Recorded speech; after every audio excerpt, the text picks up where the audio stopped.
Ici, on est sur le site de la mine du Val-de-Fer qu'on a excavé l'an dernier pour redécouvrir tout ce qui avait été déterré depuis la fermeture de la mine, depuis 68. Donc on s'est dit que plutôt que de faire une inauguration traditionnelle, on allait faire une grande fête populaire. Et puis on avait l'opportunité par le réseau du laboratoire du LAM qui travaille avec le musée du fer de Jarville de pouvoir faire venir des gens d'Europe centrale et qui avaient envie de travailler la minette Lorraine et qui pensaient pas pouvoir le faire parce que toutes les mines sont fermées. Tout de suite j'ai entendu « Ah, minette !»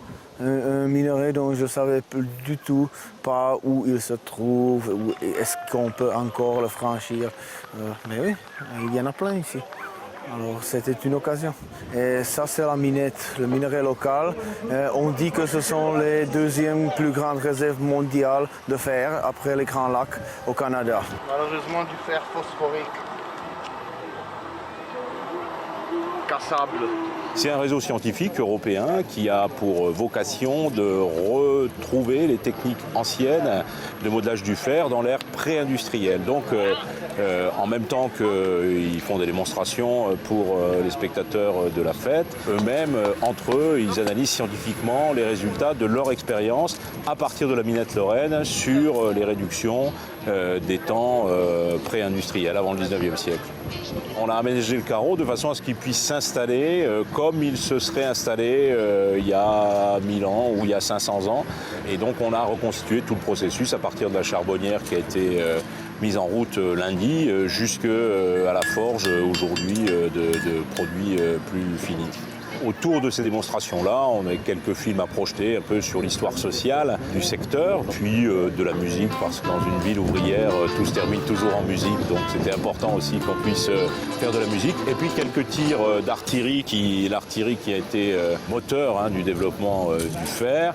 Et comme on est dans une mine, des tirs de mine qui ont lieu aujourd'hui. Alors mesdames, messieurs, le tir de mine va être mis en route par Robert, notre mètre cube, c'est son surnom, qui a travaillé pendant pas mal de temps ici à la mine du Val-de-Fer. On va se reculer un peu un petit peu. Attention la mine, feu!